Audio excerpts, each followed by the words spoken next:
Olá pessoal, estou aqui para falar um pouco do caso RBS. Esse é um caso de planejamento tributário que ele envolve a implementação de uma técnica de planejamento tributário que os tributaristas denominam de operação caso separa. Na operação caso separa, geralmente ocorre a transferência de algum bem para uma empresa que a gente denomina de receptora. Então, o titular desse patrimônio, desse bem, ele subscreve esse bem no capital social dessa empresa receptora e, em troca, ele recebe participações societárias. Então, na prática, ele integraliza um bem e, a partir dessa integralização, ele recebe participação societária nessa empresa que recebe esse bem subscrito no seu capital social. Bom, neste caso, então, há uma subscrição de capital em uma empresa que vai ser receptora. Essa subscrição geralmente envolve aí duas partes e podem criar uma empresa nova, pode ocorrer alguma operação societária que uma empresa incorpore a outra. Não há um formato previsto para a implementação do caso separa, da operação em si. Então, pode-se implementar a operação societária que atenda as partes. Geralmente, essa entrada ocorre com a subscrição de capital de uma empresa já existente, mas também há casos que as partes constituem uma empresa nova para receber esse bem. Justamente pela questão da transferência do bem para o capital social de uma outra empresa, é que a Receita entende que esse tipo de operação ela é implementada para simular uma compra e venda. Então, a grande questão da operação caso separe, a questão controvertida reside justamente na transferência desse bem, já que as empresas não sofrem tributação de ganho de capital. Geralmente pode ocorrer o reconhecimento de um ágio, já que o patrimônio da entidade passa a ser bem superior à participação societária das partes. Mas numa venda, você tem ali a tributação do ganho de capital. E na operação caso separa, não. Ocorre a subscrição do bem. Se houver um ágio, o ágio pode ser reconhecido e tributado pelo método de equivalência patrimonial, como também ele pode ser registrado na reserva de ágio. Nesse caso, então, a entidade que transfere o bem ou que subscreve esse bem no capital social da outra, ela evita aí a tributação de imposto de renda e CSLL. É por isso que a Receita entende que essa operação ela visa simular uma compra e venda.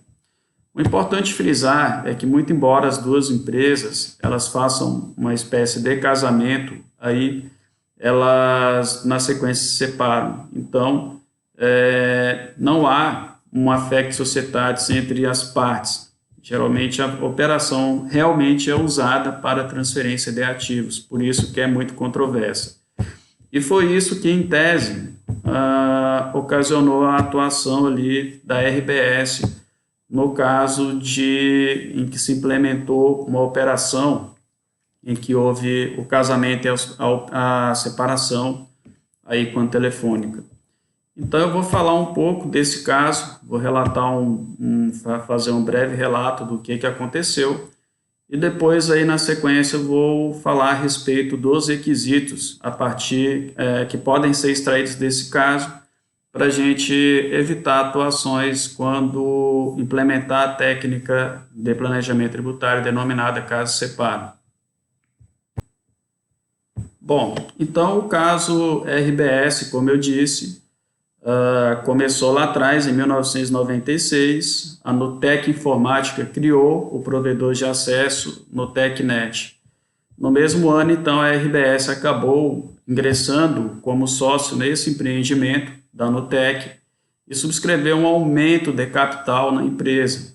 Então, o provedor, na sequência, foi batizado de ZAS, Portal ZAS.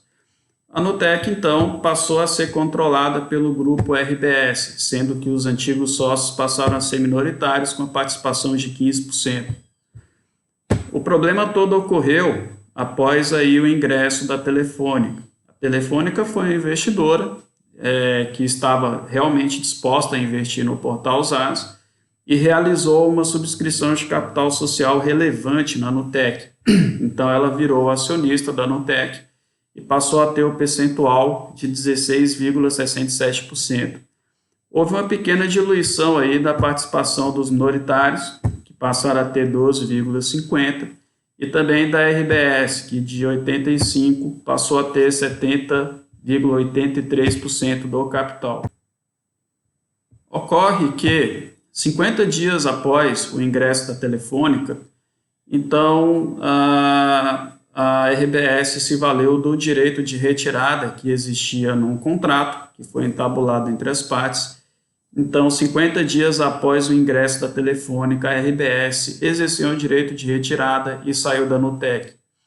Então, o Portal ZAS passou a ter a Telefônica como controladora e os minoritários aí com percentual de 12,50%.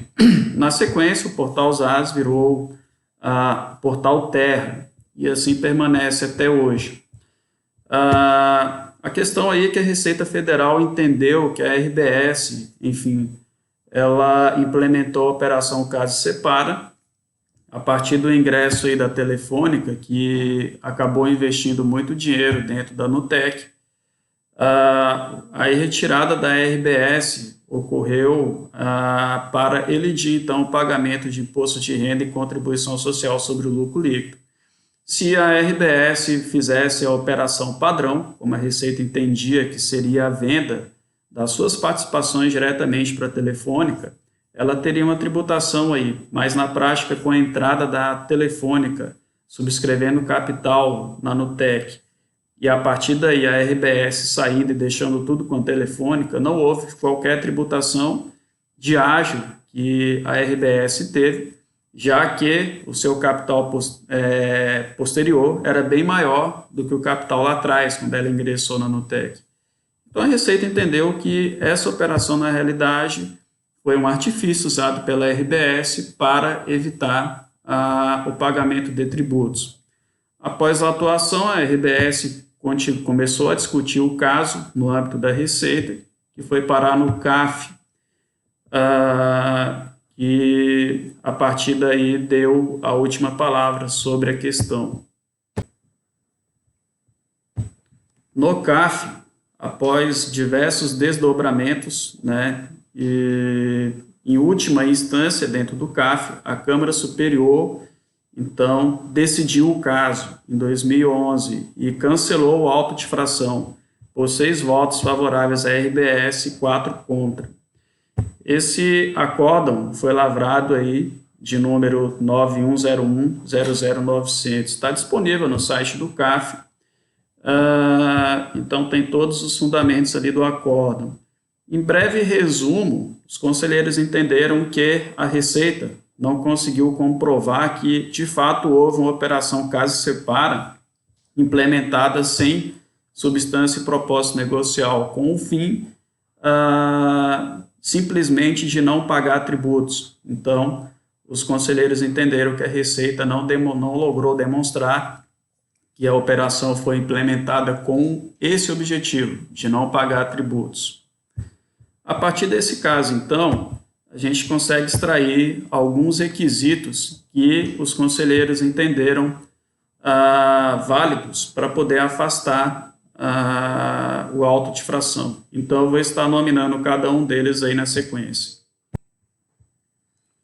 Extraindo, então, do julgamento do CAF, nós temos 4 requisitos que a gente pode estabelecer para que a operação Casa e Separa dentro de um planejamento tributário seja considerada válida.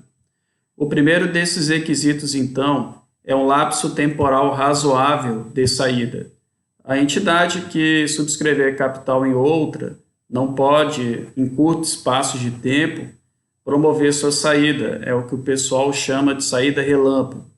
Esse tipo de saída denota uma situação dentro do planejamento tributário que falta substância e propósito negocial, ou seja, aquela entrada se deu justamente para simular algum ato ou contrato a qual a parte pretendesse esconder os efeitos da fiscalização.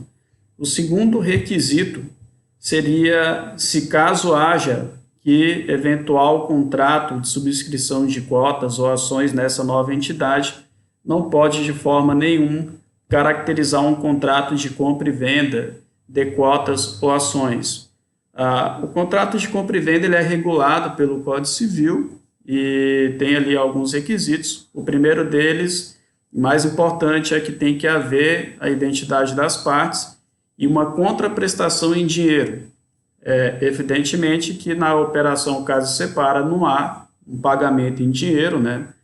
Então, muito dificilmente a gente vai ter a comparação a um contrato de compra e venda ou um contrato de subscrição. Agora, se esse contrato conter elementos, isso é considerado pela fiscalização. Se esse contrato contiver elementos de contrato de compra e venda, a fiscalização ela vai verificar isso e vai poder, então, presumir que há uma equivalência entre aquele contrato de subscrição e um contrato de compra e venda, ou seja, isso é desfavorável ao contribuinte.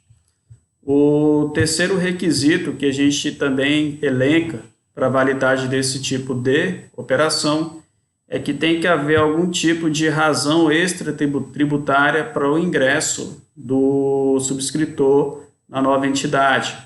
Então, ele vai simplesmente entrar ou sair, né? Tem que haver um motivo para essa entrada e também para a saída. Então, geralmente, nesse tipo de operação, a gente sempre sugere alguns tipos de substrato que podem dar substância e propósito negocial nesse tipo de operação. O primeiro deles seria a questão do ingresso do subscritor se dar em razão de um investimento que ele esteja querendo fazer na entidade nova, até para expansão de negócios, garantias também do contrato. O contrato tem que prever garantias para as partes, direito de retirada, resgate de capital quando houver retirada por valor patrimonial. Todos esses elementos, eles ajudam a conferir substância e propósito negocial na entrada e na saída do subscritor.